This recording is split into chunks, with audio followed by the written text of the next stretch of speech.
Hello everybody and welcome back to the League on Wheels podcast. Thanks for joining us again. My name's Andy Walker and as always, or as usual, not always because you're not always here, are you? I am joined by my good friend and colleague Tom Oates. How are you doing? Yeah, good mate, thank you. Yeah, really good. Are you having a little bit of time off from your rugby at the minute? Tell us a little bit what you've got going on. Yeah, so it's been pondering on my mind for quite a while now, and it's been pretty much a very, very tough decision because of my recent move over to Leeds Rhinos. But it's just got to the point when I got back from Australia, it's getting to the point now where I suppose I'm just mentally and physically exhausted. And within 2 weeks, I could be having my operation as well. So I'm just mentally preparing myself for that. So I wanted to take myself out of the equation because I wasn't really training to my full potential because I don't think my head was in it. I didn't exactly think it was fair on myself, but then again, I didn't exactly think it was fair on everyone else as well. So I'm taking myself away from the picture. But once I've had my op, I'm sure I'll come back a lot stronger, and my new chair comes in 2 weeks. So.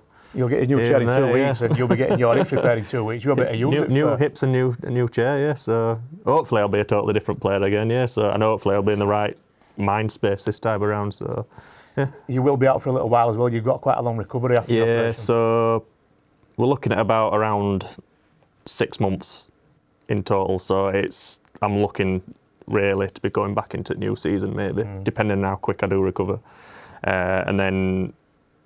It's 18 months in total till I get my bolts out, but then that's only one side of my hip. So yeah, so long recovery, but looking forward to getting. But making progress. Making progress. That's exactly Put all your time into League on Wheels. Exactly, got plenty of time for that yet. And joining us today is one of Tom's current teammates, Josh Butler. Cheers for having me on. Welcome, Josh. How are you doing? Not too bad, yourself? Not too bad at all. Not too bad at all. So we'll just crack straight into it. How did you find yourself in Wheelchair Rugby League? Well, born into like a very sporty family. Everyone in our family has played sport to some capacity at some point in their life. So I've been brought up supporting rugby league, growing up playing it. Played it since I was like 4 or 5 year old for Kickbacks Welfare. So like every other kid, you grow up playing, you want to be at that top level. But I've needed glasses since I was like 4 or 5 year old. Nothing bad, it was just I couldn't see as good. And then as I got older, it started to get worse and worse to the point where like 7, 8 year old, and like I could only tell who was on my team based on the colour of his kit, like green and gold. I could only tell that we were playing this team and I were on this team. This is my teammate. I couldn't see the ball or anything, which was bad when I primarily played hooker. You kind of you need to see the ball quite a bit there. So then, because of that, they shipped me out to the wing so that I didn't touch the ball as much. But then when it came to that final pass, I get it in the head. I couldn't see no. So like, not much has changed since then. You know what I mean? So yeah, I had to pack it in, which again, growing up in a very sporty family. Like my older cousin Tom played, my younger cousins, my brothers played, stuff like that. It kind of took me back, and I'm like, right, what do I do now then? But when I was in year 6 at primary school, the charity that ran Wheelchair Rugby at the time, Spider Wide, did a roadshow at my primary school. And it was wheelchair basketball at the time. Took it and I was like, this looks fun, it's all right. And I seemed to enjoy it. And one of the PTAs at the school, Nathan's mum, Karen, went and got in contact with my mum and went, they did a PE session, he seemed to enjoy it. Do you want to come and have a look down? Turns out they do a rugby league side called the Run Leeds Rhinos. I'm like, well, that's a club I've supported my entire life. I'll have a look, see what it's like. So went down on Wednesday night and got in a chair. I don't know how I managed to fit in one. I felt like I were in a tank. I'm like, so how old were you again at this time? This is still primary. Yeah, I was like 8, 9 year old at this point. Right. So 2011, and I had my first session then, and this is when the sport were like less than 10 year old, so it was still in its infancy stage, so there wasn't much to it. It was more get in a chair, push back and forth, yeah, you're good, you know what I mean? So started then and moved up and moved up and moved up, and then that's like, again when I went 9, I'm now in 24, so it's a long time ago. But yeah, started then when I was 9 and haven't looked back since. So you're cousins with one of your teammates as well? Yeah. Me and Tom. I were playing first, and then he got involved because he broke his leg playing against, was it, I want to say Huntsley, but it was Michalewski who broke his leg. So sounds about right. Anyone around rugby league will know name plays at Leeds, has got a perfect end. Yeah, so if you see the size of him, you won't be surprised. So that's how that was his way into sport as well. So me being involved kind of brought him into the fold, and then England captain, OBE. So yeah, he's still to thank me for it. Your persuasion, and he hasn't thanked you yet for it. No, just changed his life entirely. Yeah, I know. I changed his life. I'm expecting like a sort of friend of OBE. Like I'll just write it on the end of my name. It won't be official, but to me it'll count. You know what I mean? I'm sure you can borrow it off. Yeah. I'll just take your medal just for this one day. So obviously going from running game, then I'm assuming if your vision were all good, you would have probably enjoyed carrying on there. Is there any elements that you miss from that, or are you getting full fulfillment from Wheelchair? I'd say I'm getting fulfillment from Wheelchair because I stopped at such a young age. I didn't get to the point of scouts and open age where it's really competitive. I was just playing as a junior, so I didn't experience anything higher than that. So it was just enjoyment. So all the competitiveness I've got growing up through Wheelchair. So I skipped all of that out. So I can say, looking back, maybe, but I was never at that level to begin with. So still fills that void of wanting to play rugby league, though, still, doesn't it? So yeah. It's who I am. Supporting Leeds Rhinos, wanting to put on that shirt and play for them. I thought that door had closed when I had to stop playing running game, and then it's opened back up again, and then I've gone on to make the next step in internationally, which I never expected I'd ever be able to make. So did you play at Kipax at the same time as Tom then? Was you in the same age group? No, we were in different age groups, and I think we played at Kipax at the same time. I think I stopped around the time that he moved to Ulton, so we would have had the same coaches and the same sort of age groups, but I think because I'm a couple of years younger than him, he would have moved on before I moved. But we've had the same coaches, like we've had Andy Lynch, Danny Orr, and then over at Edinburgh we had Martin Gill coaching us from a young age as well. So again, another like roundabout moment. We've had him back in sport. I knew we were coaching at Kipax at one point with Gilly. I think Tom mentioned that when he were on podcast last year. Was Gilly at Leeds Rhinos at this point as well then? No, so he coached at Kipax and then moved on and put out saying that he wanted like a new challenge sort of thing. So like put some feelers out, see what could come back with. And then we got in contact with him. Do you want to coach Wheelchair? And he's like, I have no idea what the sport's about, but I'll come and have a look. And then he got involved. But he was like, I think first day he came in with like this big notebook. You're like, right, I want this player, I want this player.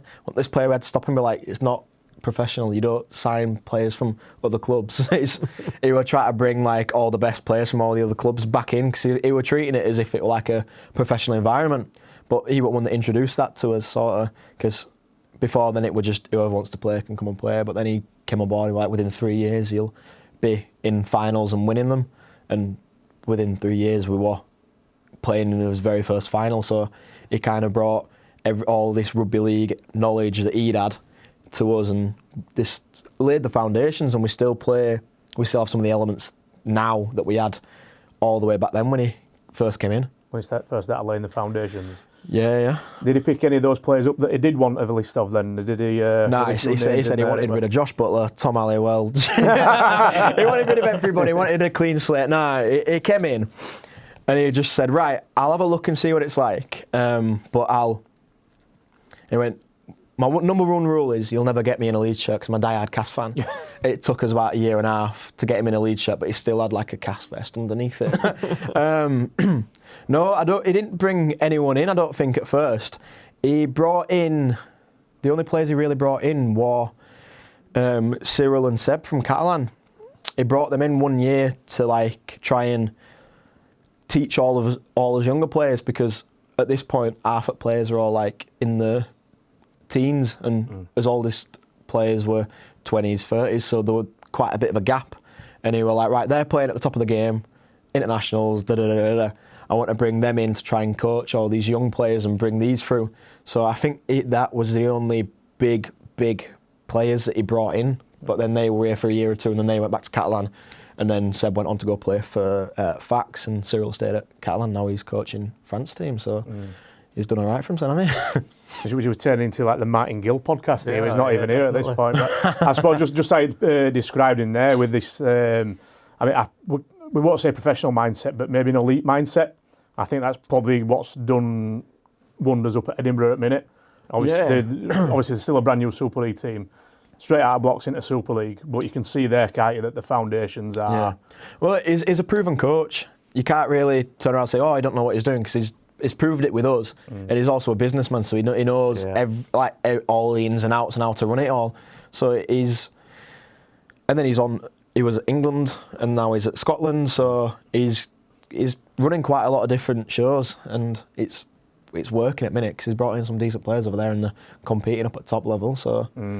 I say he's doing all right. You can see changes at Scotland as well, can't you? So there's some exciting things happening at Scotland, I do believe. Yeah, I think they've done like a whole refresh since the last World Cup. He wants to bring all these younger, new players through, because with the sport being the way it is, you'd rather take a chance on a younger player, and either they turn out to be like the next best thing and you keep them for the next 10, 20 years, or you manage to coach them through a little bit. Yeah. But I think he's wanted to take a couple new players through and see how, like, blood a few new players to see how they go. We'll move away from Gilly a little bit now. I think we've had enough their time. Yeah. What was it like for yourself playing for Leeds back when it was in its new stage, I suppose? So back when sport were very, very young, first playing, there were no real tactics or anything like that. It was basically one carry up, take your tag, quick player, you're through, you scored.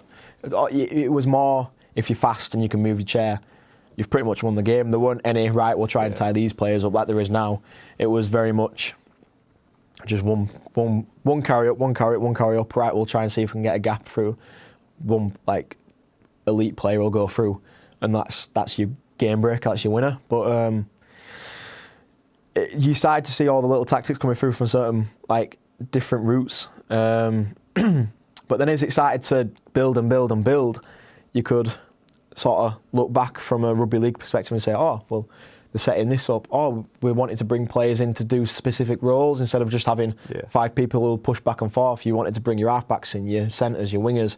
We even had some big people who had, like, big props that we had to put in there, and we could utilise all these different, like, ways to play the game. So we kind of took out the wheelchair aspect of it, and we're like, right, let's just play rugby league, because everyone had come from that sort of background. You kind of all had at least some knowledge on how to play the game. So if you took all the chairs out of it, you go, right, how do we want to set up this? How do we want to move this? And even if it's just a simple, like, land here, hands down one line. Oh, yeah, it worked, just do it the other way. That's how it started to slowly evolve, and now you've got, like, dedicated moves that each team have, and you've got players who have very, very specific roles for each team. So it's kind of gone from a community level where it's just come and play to you're competing for, like, finals, and you've got the best players in the world wanting to come over and play. So it's evolved quite a lot in a very short period of time. It goes to show just how far, Leeds Rhinos as a team, how far they've come. Because I remember, I've had multiple discussions how Leeds used to be, and from a point of view of not winning games and massive scores against you, and then where you're at now. Yeah, when we first got into, like, actual playing, we were like the whipping boys of the league. We'd lose every game by 3 figures. So I think we started to, like, pull that back a little bit, and eventually go from 100 to 90 to 80 to 70. And I think, like, the biggest celebration we had was, like, as a draw. We'd acted like we won grand final. All we'd done is had a draw in middle of the year, but that for us was his biggest, like, milestone. Right, we get his first draw, then we work for a first win, and we managed to get that. And then that's when the new coaching came in, and all these new perspectives and these players that have come from the running game coming in, And it just changed everything for us. We just started playing rugby, and we were all such a tight-knit group that if one of us made an error, it wasn't bothered, because we knew we could back it up in defence. We've proven that we could do that. And then we made his first final in 2016, I want to say. We made his first final. And then from there, we went in Challenge Cup final 2016, 17, 18, and won the grand final for the first time in 2018. That was like the big opening doors. Look at us, here we are now, coming from 5 years ago to losing 100 points to we've just beaten Halifax, who at that point, and still are now, the team to beat. Like at that point, it was Wayne, Rob, Jack.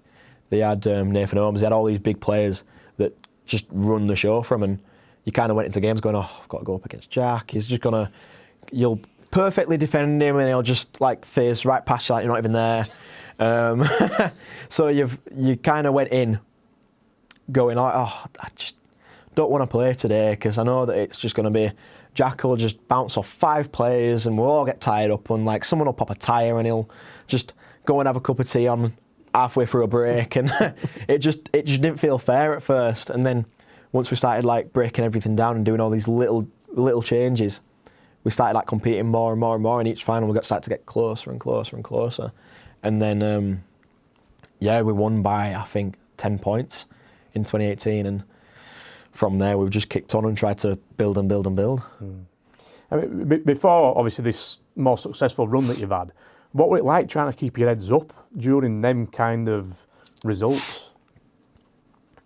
To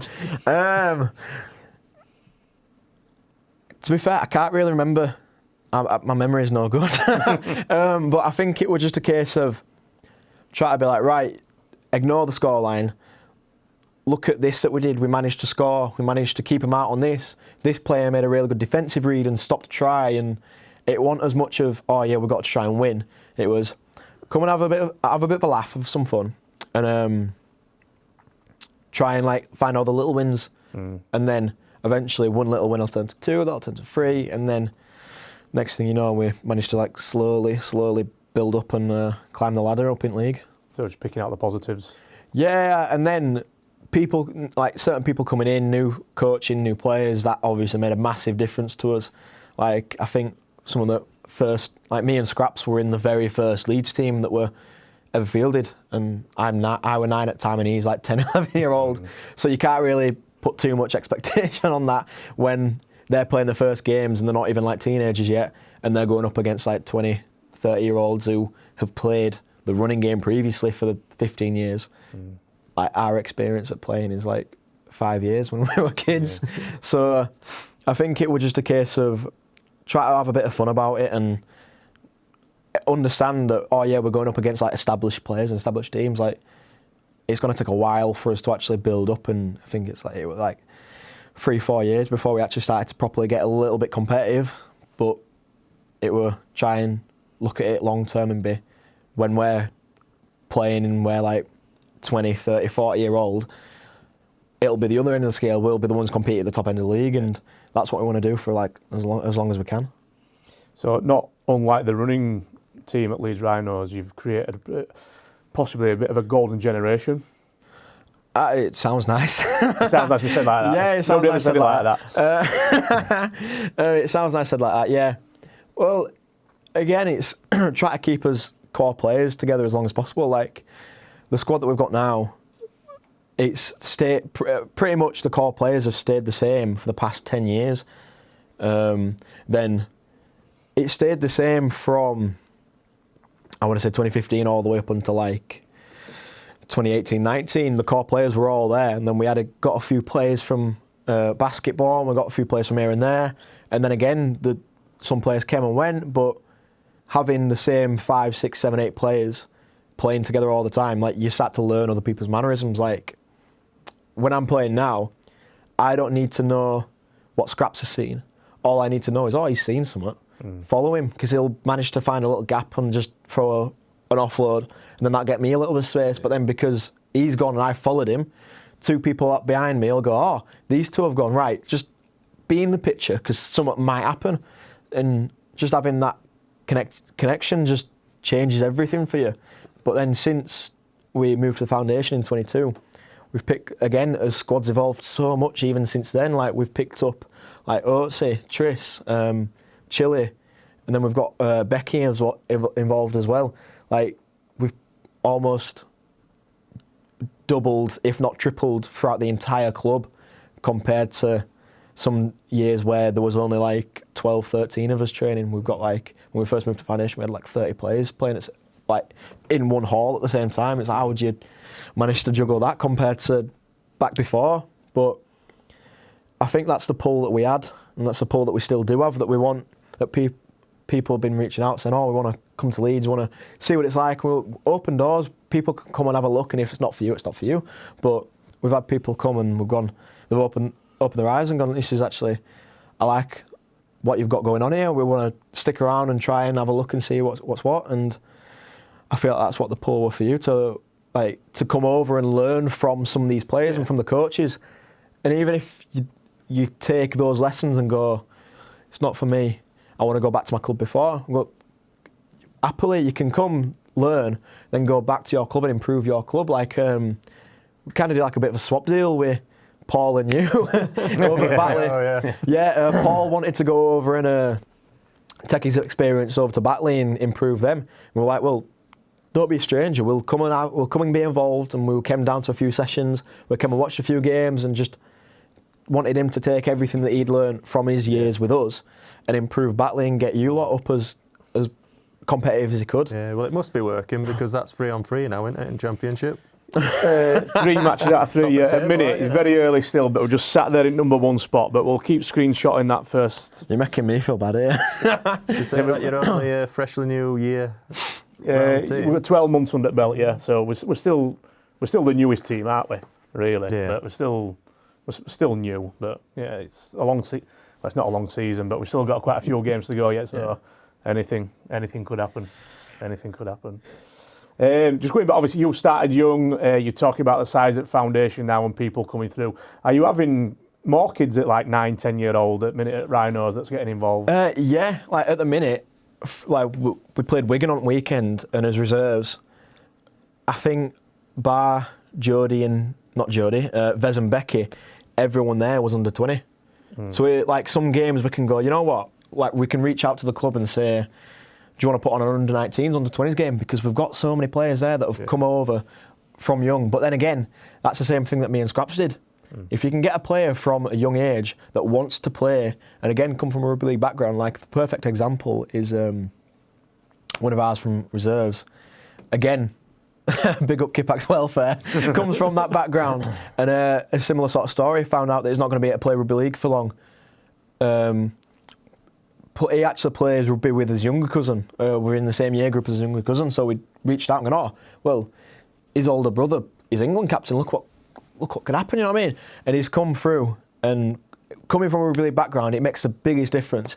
And now he's one of like one of the first teams players on the team list for reserves. Like if his name went on the team list for Wigan, we kind of went, oh, we're going to miss out here because you've got a young player who's quite solid. And you'll say to him, oh, do this. And he'll go, okay, yeah. And he'll do it. But then he'll pick up 2-3 skills along the way. And he's coming on leaps and bounds to the point where, like, we had a training session. There's training's split Super League and reserves Wednesday, Thursday. And I double up and go reserve and train with reserves. Because my brothers go, so I'm like, I'm going to be there anyway. I might as well jump in a chair. It's an extra hour training, go over basic skills, but then I can help teach some of the younger players coming through with the lessons that I've learned, and if they can pick up these lessons quickly that I've learned, that I've taken 10, 15 years to learn, then they'll come on quicker and they'll be on leaps and bounds. And I think we're doing 3v2. And first thing we did, so they went, oh, can we have 2 defenders? And me and Chile have looked at each other and gone, yeah, we'll go defend. This is an attacking drill. It's for them, not us. First thing he does is comes on, throws a big dummy, and Chile just darts for someone. And then we all come into huddle afterwards going, oh yeah, make sure that you stay with the attacker with ball. And he looks over and this young lad's just got smuggest look on his face and he's like, yeah, I'm not falling for that one again. Next time I'm just going to hit you. But you see all these little things that they pick up, and it's a nice feeling when you see them growing, you see them learning, especially when it's like coming from where they've come from to where they are now, and then you see the potential. Like if we can keep some of these players for 10, 15 years, they'll be in the position that we are in now in 2030, potentially. You've got some internationals on your hands. So it's the next generation. It's the next generation, because unfortunately we're not going to be here forever. I want to play as long as I can. Like you've got Gilles out in France who's playing. He's going to play till he's like 140. You know what I mean? And the international level as well. Exactly. He's going to be in there as long as he can, and I want to do the same. Yeah. I want to play as long as I can, but eventually one of these younger players are going to like take my spot. And if you can help prep them for that, then I only want to be taken over by someone that's better than me. So just try to help them as much as you can. You've already mentioned there helping out a little bit on reserves, on your development or whatever you call it. Yeah. And outside of rugby, you're a sports coach yourself? Yeah, so again, from a rugby league background, I work for Elite Kids Coaching. So like big name in rugby league, Wagger, Wayne Godwin, over in Cass. It's run by him, Phipps and Raz. So they're all ex-professional, semi-professional rugby league and rugby union players. And they've come in wanting to give young people a chance to play sport and try to make as many kids playing as possible, because, again, they've come from their background playing from a young age, which they want to give young kids the same chances that they got, and they want people to fall in love with different sports. So I'm a sports coach, so I go into primary schools and I do PE lessons with them. So I'm teaching rugby, football, tennis, cricket, dodgeball, all sorts. But then like I've been at schools before where I think I was teaching cricket to a year 6 class. One of the kids at 4 weeks in doing cricket and tennis, going, you know what, I'm really liking this. I might go and join a club. And then that feels amazing, because that was a route that child would have never have thought of. Because you go and go to tennis and go, oh, I just want to play football. I want to play rugby, because that's all most kids want to do nowadays. But then you start to teach them new sports and new skills, and you see them pick up on it, and you see them enjoy sport, and that's what I'm doing. I want to enjoy sport. I want to teach young people how to play sports, and if they go on and enjoy it, then that's fulfilment for me. Yeah. So not only on a rugby league field and with reserves, away my daytime job as well is sports as well. So it's quite hectic, 9 to 5. So you just said that you're still 20, 24-year-old. 24, yeah. So you've got looking at Gilles, you've got another 40 years to play Wheelchair Rugby League at an high level. So do you see yourself going into coaching wheelchair then, and is that a part of your plan at some point? I don't have a plan in place at the minute. I think I want to obviously play as long as I can, and then if coaching comes up, but I don't see myself at the minute as weirdly enough, being a sports coach is a job. I don't see myself as much of a coach. I like teaching people, sort of, especially at like rugby league level. I like in the reserves. I like teaching people one-to-one. Like I'll see someone do something, and be like, oh, I'll give you my input. This is what I see. This is what I do. Like, again, when we played London, one of his reserves had turned in and out and got round someone, and that's what I've been trying to drill into them for like 3-4 weeks. And I go, oh, I'll just go there, and they go, oh, I just did what you told me to do. And I prefer teaching one-to-one. Like, we've just done a bit of a drill. Right, we've done this. I've seen you do this. If I'm in your position, I'll have the ball here. I'll run this way. This is what I can see. This is what I'm thinking. If this person does this, what do you do? And they go, you see the cogs turn, you go, oh, I should maybe do this. And go, right, try that next time. And they do it, and they go, oh, it works. It don't work for me. But if it comes up, it comes up. But I'm not sure what's on my cards at the minute. I want to be a player as long as I can, but then I've got to think of everything outside of sport as well. You never know what life's going to give you. So see where I go. If you talk to a lot of people about, if you mentioned Josh Butler or how you play, usually people just say, it's like a train. Yeah. That's and my chair's broken half at times, so that's why, because you just sit like a train. But what do you think your strength, obviously physical strength's obviously a big thing for you, but what do you think your Wheelchair Rugby League strengths are? I think if you ask most people would say attack, without a doubt. Probably attack. I came through as a winger when I first started sports, so I was out on the wing. So my job half at time was catch the ball, put it down. So I didn't really do too much. I was always on the end of stuff. And then a few years in, I started to move into the middle, so I had to like pick up my workload and do more. But then I was still attacking the same way as I would as a winger. But then like it proper got on back of everyone else because like, how many times is this kid going to catch the ball and not pass? You know what I mean? But because I was a winger, that was natural to me. I'd catch the ball, put it down, even though I could have put Jody through on wing and made the job so much easier. The amount of times I've been told by Simo and Tom, if you didn't score that try, you'd have been off. But I'm annoyed at you because you didn't pass, but you scored, so well done. And it's still the same now. So I think my strengths would be attacking wise, and I'd say more my agility, being able to move in and out and try and catch a defender out. Quite hard to get hold of when you're attacking. I don't know what I'm doing half the time. I kind of just it's that strong mindset as well of wanting to push yourself forward and get out of there. Yeah, I like going like one-to-one with someone, going, right, opposite number, what can you do, what can I do? Oh, you've got past me on this one, right, next time I'll push a bit wider, stop you going, see if I can get one over on you. But I think my strengths mostly would be try to get in between two players, quick tag, play the ball, or just try and like get behind someone, try and steal meters as much as I can. Half the time I don't know what I've done until I go back and watch again. Oh, I did that. I'll come back and be like, oh, why is my shoulder hurt? Why is my elbow hurt? And they go, you do realise you're on the floor quite a lot. And because I don't know what happens. I catch a ball, I do whatever happens. I kind of just go and play. I play like subconsciously. I'll say like, I think there was an example when we played Hull last year. Again, Chile got the whole 9 yards, got told off for going the wrong way. Because I've gone to him, oh, Chile, go left with me. I'm going to cut back this way and go blindside. But then as I've caught the ball, I've seen a defender turn. So he's gone left, and I've gone right and got someone free and scored in corner. And then I've gone, Chile, if he goes that way, go with him. He went, but he told me to go left. I went, yeah, I put my hand up, yeah, I did tell him to go left. He went, why didn't you go left? Then I went, don't know. Caught the ball and I went right. But yeah, try to get in there as much as possible and attack.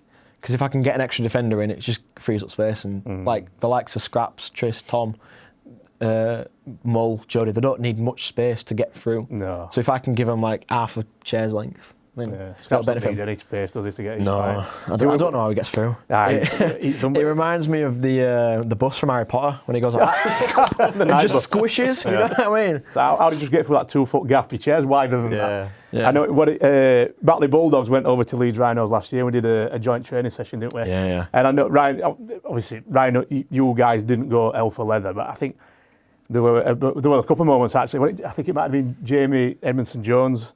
I think it was you that hit him in one that runs there, and he says, I've never felt like it. I think it was Jamie, wasn't it? Yeah. I came away from that session and go, why is your chair red? And it's all the red paint, red chairs, the red paint from your front bars, because I've just got in there defensively. And I think even now you can still see little bits of red paint that's stuck on my chairs. Yeah, so I think Jamie he's an aggressive player, is Jamie, so he likes going in and hard. Yeah. But I don't think he'd felt like that before. I did when he's got definitely. Told everyone about it afterwards. Yeah. But then I've never seen anyone harder than Scraps. I think we played France one year, and the highlights that went up on YouTube, I think the thumbnail from it is Scraps hitting one of their biggest players, like one of their big hitters, and Scraps is in the air, but so are they. They're like, how is this Scraps taking out this 6'4", 200 kilo bloke? He hits like he's a steam train. For such a little lad, he proper gets in there, and sometimes I think he goes, you know what, Tris, yeah, I'm going to have you here. And he'll just put a shot on him. He'll be like, where's that one come from? But you feel it. You don't know he's there, but you feel it. We're just obviously talking about Scraps now. Another story from that Batley Bulldogs Leeds training session. One of our players, Tommy Ambleton, he's totally new. He knows rugby league, but he's totally new to wheelchair rugby league. And he was watching Scraps, and Scraps did some kind of little mad movement, and he goes, he's a good player, isn't he? He must have played a while in. I'm like, oh yeah, totally, that's Nathan Collins, is that? I don't, no idea, but you didn't realise that was his intro. That was his intro to like yourself to Scraps. I can actually remember him putting a picture of him in group. He did. He asked who he was. He put a picture in group. Oh, this player he was quality yesterday. He was like ace. And like, oh, that's Nathan Collins, England international Leeds Rhinos. Yeah. But it comes across so quiet, and you'd never know. No. And he hates all the attention from it. I think once he gets on that pitch, he's just totally different. It's mindset, player mindset. He's a completely different person on and off the pitch. He's so quiet off the pitch, but then on, you know he's there, and I'm so happy that he plays Leeds and not another club. He's not elsewhere. I mean? Yeah, he's one of those players. I love the fact that he's a teammate and not an opposition because. Well, it must be working because it's you're now classed as Challenge Cup finalists. Yeah, we've had to go through quite a bit last year. Again, losing Tom, we've all had to step up a little bit because he's his main half, so he's the organiser, and then Scraps and me run off the back of it. So when Tom went, it was like, right, Scraps kind of filled that role and has completely changed his role as a half. He'd never be an organiser, but now he's the one calling shots and telling people where to go. So we kind of all stepped up a little bit and had to learn how to play without him. Like, one player doesn't make a team, but every team does have key players. Like, if you lose one player, so like if we lose Tom, Scraps, if Fax lose Jack, Wayne, Hull lose Josh Edwards, Samph, if there's key players in each team that are massive influence on them, and just the way that he guided us around the park and the things that he could do, were key to how we were successful. So we really struggled without him last year, and then towards back in the year we started to learn how to play together without him, and then to the point now where again we're in a final. It's the first time we've been at Challenge Cup final for 2-3 years, I think. We said we wanted to get back into the final, wanted to compete again, and how now. Does it feel to be in that position again? It's a nice feeling, but it's again bittersweet because of what we've been through the past few years. Yeah. We feel like we should have been there, and we'd start out the season really positively, play really well. Then it comes to semi-final, like we just fall apart. Just something went wrong, and we couldn't overcome that. And again, with Wigan, that were one of those kind of been like a bit of a bogey team for us past few years, where we've never lost to them in the league, but then we've lost to them in finals, in semi-finals. So there was something about playing against them that when it came to a big game, they just had one up on us sometimes, and it's really frustrating. But then we managed a bit of a slugfest when we played a Mint Cup over at their end. It was quite a low-scoring game for wheelchair standards, but we got through it. We said we didn't think we played amazing. We thought we were quite below par for us, but we did enough to get through it, and we've got 2 months now before the final, so we've got a lot of time to go back to the drawing board and improve. And then we played them again in the league the following week, and that were a completely different story. If we'd have played that game, the cup game, the way we played the league game, we wouldn't have been as stressed. So it was just, I think it were, again, personally for me, pressure and a weight off my shoulders, because again, stepping into a different role, last year I put a lot of pressure on myself, and I put myself under a lot of stress, especially the beginning half of the year, because I was like, right, I have to do this, I have to be the player for the team. And then that meant that I was making mistakes because I was trying to play like Tom. No one can play like Tom but him. I had to play like myself, but play more selflessly, see how what I can do can benefit the team. And instead of doing that, I was like, right, I've got to do this myself and do this, and I want taking anyone with me, I want playing for the team. And then it meant that I missed out on an England call-up, we missed out on the Challenge Cup final, missed out on the grand final, and it was like a realisation point of, right, got to take a step back and see what I'm actually doing to help the team, because at that point I wasn't doing much. More like those at training at England and Leeds will know that I was, around that time last year, I wasn't a very nice person to be around, especially in training. Like, I put myself under so much pressure at training that if I'd make a bad pass or I'd put a ball down, I'd proper take it to heart, and I'd treat it like I've just made worst mistake I could ever make, even though there's no pressure in training. You're meant to make passes and make mistakes, and it took me a while to come back from that, and I wasn't a very good team player at that point. I were taking everything personally, and I were taking it out on my teammates. But once I'd started to take that pressure off myself and go, right, play, remember why I'm playing, and the people that have got me here and my reasons, because at that point in time I'd kind of fallen out of love with the game. I didn't want to play no more. I'd turn up to a game, get kitted up, get in my chair, play however long I played, then I'd be like, right, go home. Not talk to anyone, not do no. Even if we'd won by 40, 50 points, for me, we've lost. I was like, each performance was my worst performance of my career, and it just started to spiral and get worse and worse and worse, to the point where I think we're playing Sheffield at, I want to say Nottingham, in one of the sort of like magic rounds where everyone were playing the same day.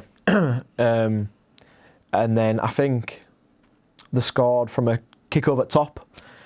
And from my point of view, I took it out on my teammates and said, they shouldn't be scoring over kick over the top. That's so simple, and getting at people. And then I actually realised afterwards, actually apologised to each of them and said, sorry, I shouldn't take it out on you. I should have spoke more as a teammate and said, if they're doing in this position, this is what we should look at, instead of turning around and going, your fault, you're this, you're that, you're other. But it took quite a bit for me to learn that I was blaming myself and I was taking it out. Well, I was putting too much pressure on myself and taking it out on other people. And I should be a leader. I should step up, and instead of bringing people down, I should be like, right, this is what's good. This is what we need to do better. And I feel like I'm trying to take that step more now, and especially like when I'm training with the reserves, try to teach myself how to be more of a leader. And at games when Scraps is taking a kick, try to be a voice in that huddle and be like, right, look, this is what we're in at the minute. This is what I think we should do, and take everyone else's viewpoints into account, and think that it's not just me. I've got 4 other teammates, so I'm just a part in this team, and what I add will benefit this player and this player and this player, but I can't do what I do without them as well. But it just, last year for me was my low point in my career, especially missing out on the finals and the big games, and then England. Like I put myself on this pedestal, especially since I was at the time the reigning Wheel of Steel. I saw myself as I am better than everyone else. I have to be the best. And then again, that just started to chip away at me. And eventually I'm nowhere near as good as I think I am.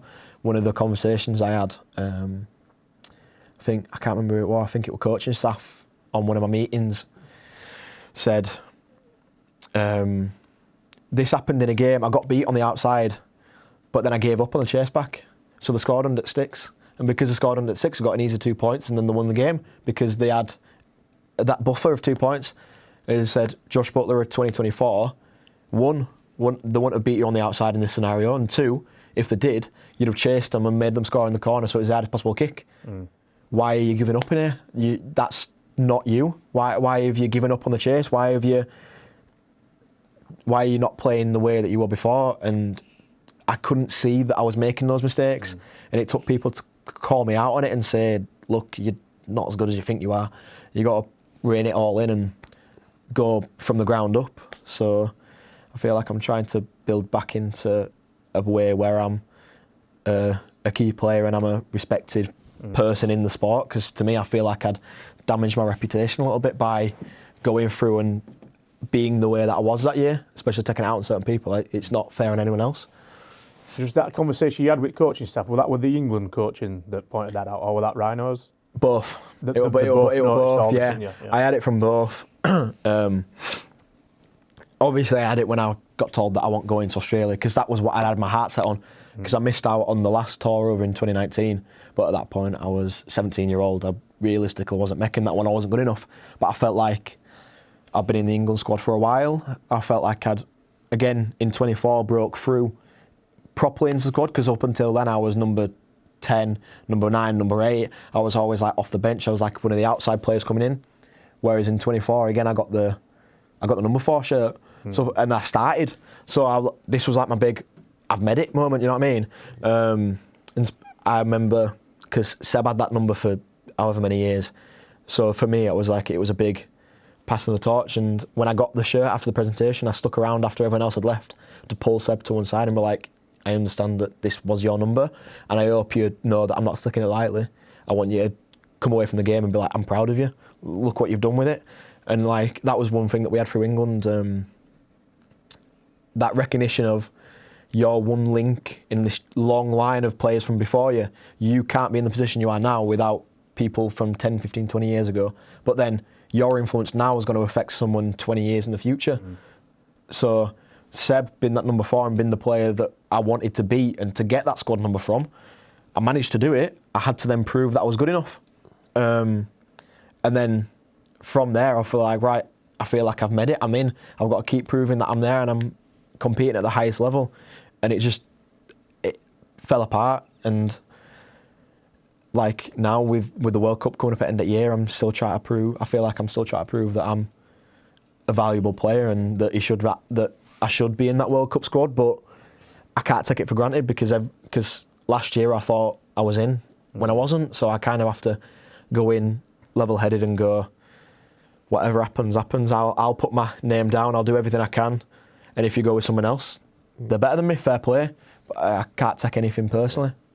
Well, obviously, you just mentioned now, last year it's the Ashes tour you got left out of, England going to Australia. Yeah. When the squad was announced, everybody was surprised you weren't in it. Obviously, you've told us a story now behind why this has probably happened. Yeah. Was there a difficult conversation there with Tom, with the England's coaching setup, why you weren't in? And obviously now people know a little bit more about the background. Yeah, don't they? after that, it was like a 5-minute phone call, and after that phone call, I sat in silence for 10 minutes. Sat on the floor, didn't speak to anyone, and I remember, again, I thought I was in, so I built myself up, like, try to keep a calm head on, but like I feel like I've done enough to make it. Yeah. Obviously, putting myself up there, try to be at that standard, and obviously I wasn't in a position where. Looking back now, I agree. If I was in that squad, I feel like I would have been a detriment to them. I wouldn't have added anything. I would have taken away. I would have made them a weaker side, and which, with how close the games were, if I were in there and I'd played the way that I had been that year, potentially lose the Ashes series, which even more would knock my confidence.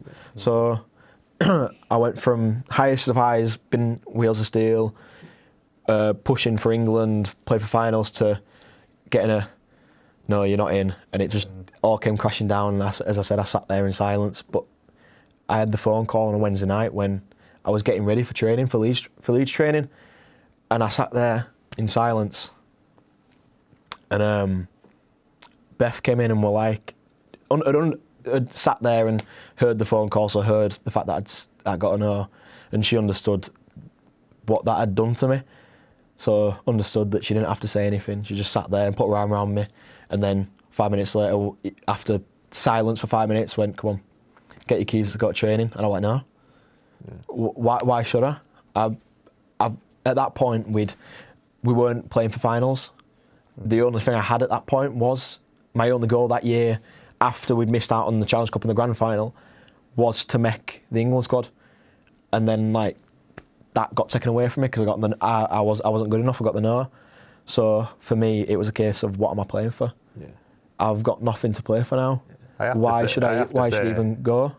I have to say, and I'm sure Andy will agree with me 100% here, we really appreciate you sharing that, because it hit me.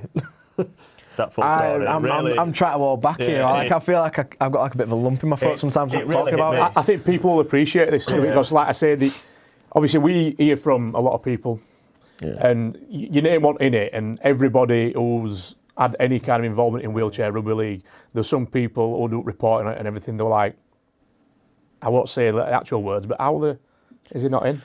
But obviously we know now why. Yeah, it were...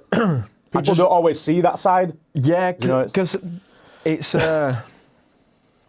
people see the list, but then you don't know all the ins and outs and the whys. Yeah. I just wasn't a good teammate, and I wasn't someone that they saw would be able to uphold the values that we have at England, which at that time I wasn't. Like, we value your selflessness, your respect, the way you hold yourself, not just on the field but off the field. And they were like, you just, from what we've seen and what from camps and from games and everything, that I wasn't upholding those values, and I wouldn't have been a valuable member of the team when there's other people here that are showing all these signs, and we want to go with these players. But that, as I said, came crashing down. But seeing some of the messages, I got quite a few messages from people, and I saw all the comments saying that, why isn't he in? That kind of took me a little bit, and I was like, people have noticed that I'm not in. And from that point, because even though I got the no at England, we were still all training together, because the entire squad were training together, because the view was that even though this section of players aren't selected, what better opposition have these lot got than because at the time and still now, England number one in the world. What better competition can you have but yourself? Yeah. We can push you as hard as we can so that we know you're ready. And like I've said it before, like to other people, like my viewpoint was, well, if you don't want me, I won't turn up. And I'd reluctantly go to games and training in England camps. I wouldn't want to be there. But it took people around me to be like, if you don't go, it'll come back and potentially miss out the next year. And I had to prove that I can take this one on the chin, which I've had to do a few times in my career, especially at England level, getting a few no's.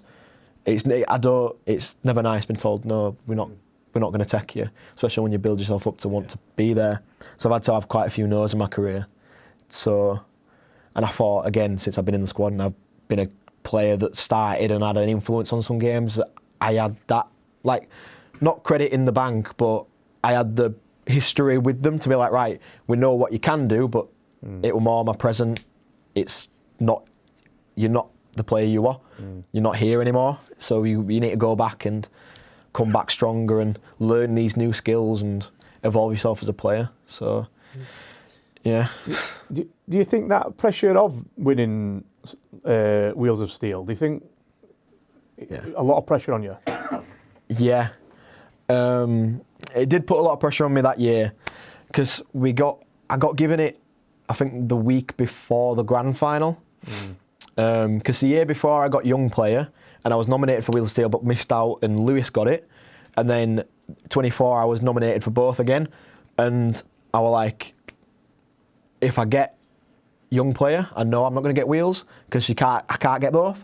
And then they announced Rob as young player, and then my heart started racing, the panic setting. I'm like, I could be in for a shot here, because I think the Wheels of Steel nominees were, I think it was me, Tom, Scraps, I want to say Joe and I think Jeremy as well. So we had some really good players up there at that level, and I was like, once I said that Rob got young, I was like, I've got a chance here. And like, again, poor Beth, I almost broke her hand when the announcement came on. I sat there at table holding her hand, and then I was like, they didn't say the name, and they said, and look to the screen for your Wheels of Steel, and the lights went out and the screen came up, and it was a Leeds shirt, and I looked over and I was like, Scraps, it's Tom. But then it did like a pan shot where you couldn't see my face, it like came across the body, and I was like, hey up, he's got tattoos. Tom and Scraps don't have tattoos, and I'm like, hey, what's going on here? And then I saw my number and I just went, oh, and I can't put into words what it meant to me. But then like, to get that recognition, all that hard work that I put in that year, but then I knew straight away, right, enjoy it right now, but then I've still got a job to do on Saturday. But I knew that going into that game, some of the headlines would have been me against Rob, young player versus Wheels. And then it got mentioned in the pre-game, I think, talking about me during the warm-up and everything. I had to put that to the back of my mind, because I've still got a job to do. If I go, oh yeah, I'm Wheels of Steel, I'm best player here, that's when I'd fall apart and we'd lose the game. But then, in that game, it were Scraps that I would have said were best player in that game. Because I, again, with the eyes on me and any headlines building up, it just meant that Scraps went unnoticed and Tom went unnoticed, but they were up for the exact same award that I were. So they were still key players in that squad. All I did was take a back seat and be like, right, you guys do what you do. I'll run off back here. And Scraps had one of the best games a year that in that game. He had everything on a string. His kicking were on point, and it just everything clicked for us in that second half. But then going into the next year, I'd won it, and I'd said, right, I'm the youngest person to win it. That's not good enough. I want to be the first person to win it twice. So I put that target, right, I want to win it back to back. I want to win it twice. I want to be the first person to win this award, because then no one can take it off of me. Yes, I've won it, but then someone else wins it. But yeah, I'm the only one to win it twice. And again, just more pressure and more pressure and more pressure. And I just fell apart under it. And looking back, I really shouldn't have done it. But silver lining, I wouldn't be in the position that I am now. And I wouldn't have learnt the lessons. And I potentially will be a better player because I went through that dip. So here's hoping that I'm in the World Cup at the end of the year, but then I'm in the World Cup after that and after that and after that, that I continue to build on not only the success of 24, but the failure from last year. I don't want that to define me. I want to come back from that. And you're feeling your rugby right now. You are back at, loving the game, heads on it. Yeah, I'd say I'm loving the game again. I'm still getting back into it as much, but again, people around me are trying to keep me going. A few games I'll come away again, the Challenge Cup against Wigan, we'd won, but I came away and I had a right ump about it. I was like, that's the worst game I've played in forever.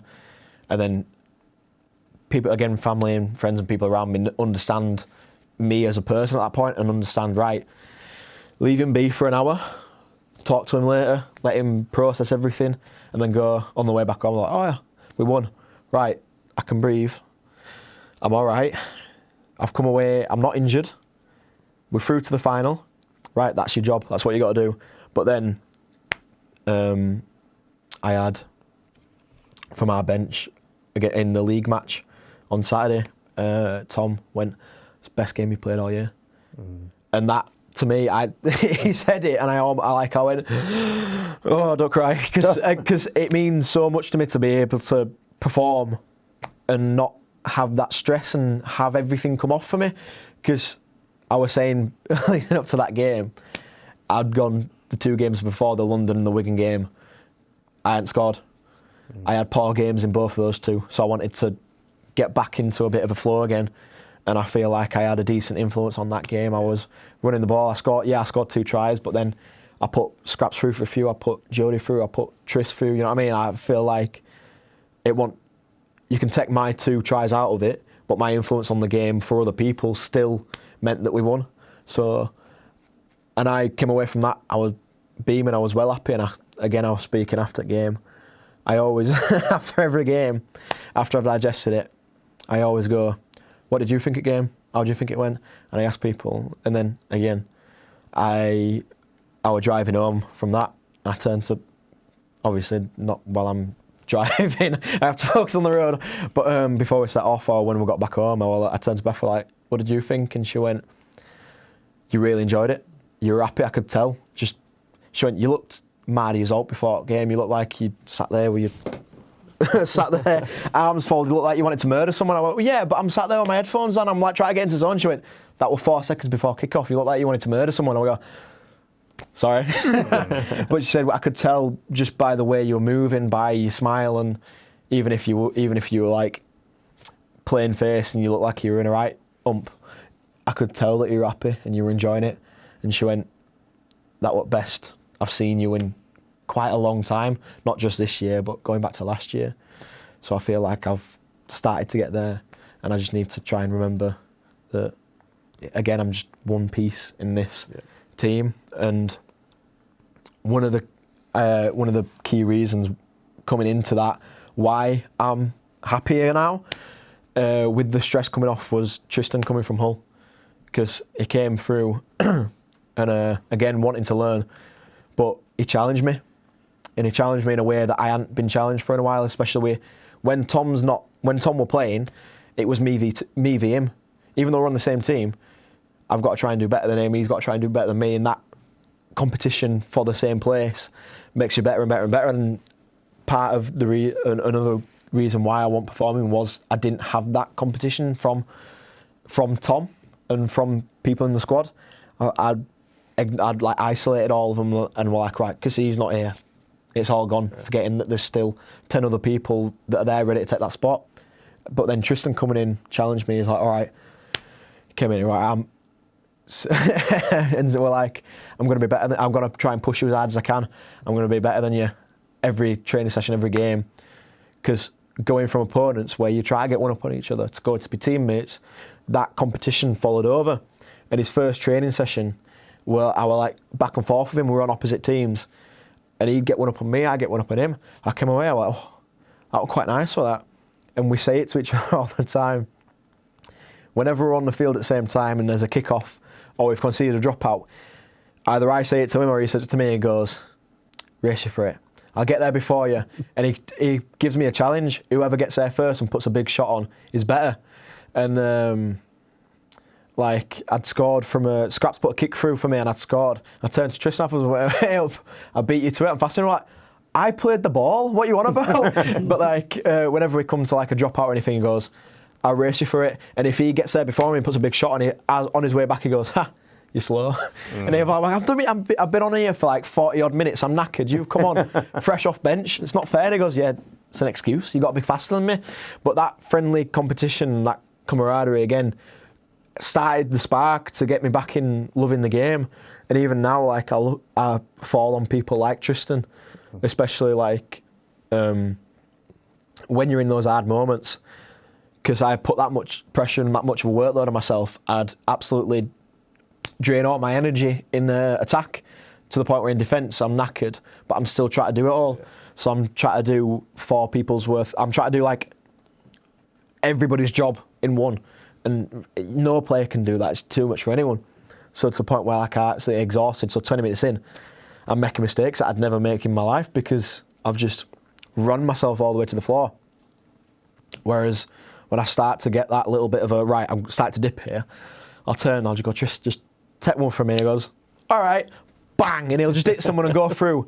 And then I'll be able to go and get a bit of a breathe and go, right, I can run off back now, I can, and again, it's that trust of being able to turn to someone and be like, right, we're in trenches here, I need your help. And knowing that if I make a mistake, it's on back of it. Like at one point on weekend, we'd turned ball over on his own line, and that's in Wheelchair, that's a big 5 shots at someone's line. You're going to break at some point. I think I made tackle 1, and then Tristan made tackle 2, 3, 4, 5, and completed set. And it's like, how can you find a way around that? You know what I mean? The value that he brings to the squad, not just as a big player just running hard, but been quick, having a bit of movement, his hands, he's just improved all around as a player since he first come to the point where like it feels like he's been there forever, and he's an invaluable piece, an invaluable player to the squad, just as much as Mullall, just as much as Scraps, Jody, Chile, you know what I mean? It's amazing how much he's come on and how quickly it's taken me to trust him and to look at him and be like, even away from Leeds when we got to England, I'm always bouncing ideas off him. And we went to go watch Hull Sheffield at the weekend on the day after our game. We just sat there for the full game and talked about what we've seen, what the difference is from when he was at Hull compared to now, and what he sees now that he didn't see back then, and knowing how much influence we've had on him as a player and how much he's had on us as a team. Bringing players in like that and having them become key players. Like we've had it through Tris, we've now got it through Chile, we're going to have it through Oates when he comes back after his op. It's amazing how one person, either in or out, can make a difference to individuals or to a team. And he's like he's one of my favourite players to come up with. I know that when Tom comes back from his injury, first thing he said is he can't wait to play with Tris because how much he's seen him grow and how good of a player he's become. That it's a really nice thought to have. You've got someone so reliable on your team that no matter what, you know he's just gonna. He would run through a brick wall for you. But yeah, it's nice having players like that you can fall back on. And we've got it all the way from number 1 on this team sheet all the way through to number 11, that all those players would run through a brick wall and would die for that badge. And having people like that and having the realisation of, it's not just me, I've got 10 other people here that will do the exact same thing as me, put as much effort in as me, that'll bring you back into it and go, all right, take a bit of pressure off myself. If I can't do it, someone else will help me do it, or someone will do that for me. Yeah. So, yeah. Josh, it's been great having you in with us today. I think we could just carry on for ages, couldn't we? Carry on. There's so much more we could talk about as well, to be fair. It's still a long season ahead of us. It's not that long till World Cup, in all fairness. So I wish you all the best with all your England. I'd love to see you pulling English out in Australia this year. Cheers. I think you're a player that needs to be out there and just making an impact. I don't know. You've got to say that as your teammate. So I've said that before. Yeah. I'll give you 20 quid after this. Cheers. But no, thanks for coming on, Josh, and thanks for sharing everything with us as well. I'm more than happy to. The more I can talk to, the more people can see that it's not all glamour and spotlight. You do have moments where you do fall and you got to try and pick yourself back up. So it's that realisation of everyone has highs and lows, and unfortunately I had one of my lows last year and I'm still trying to build back from it, but I'm more than happy to talk as much as I can about it. We appreciate it, and the listeners will as well. The listeners will be listening, and I'm sure they'll really appreciate this episode. Without a doubt, yeah. So if you did appreciate this episode, do leave some comments in the comments section and reach out on social media and everything else. And like and subscribe. Buy a t-shirt, buy a cap, and we'll see you all in a couple of weeks. Cheers. Bye bye.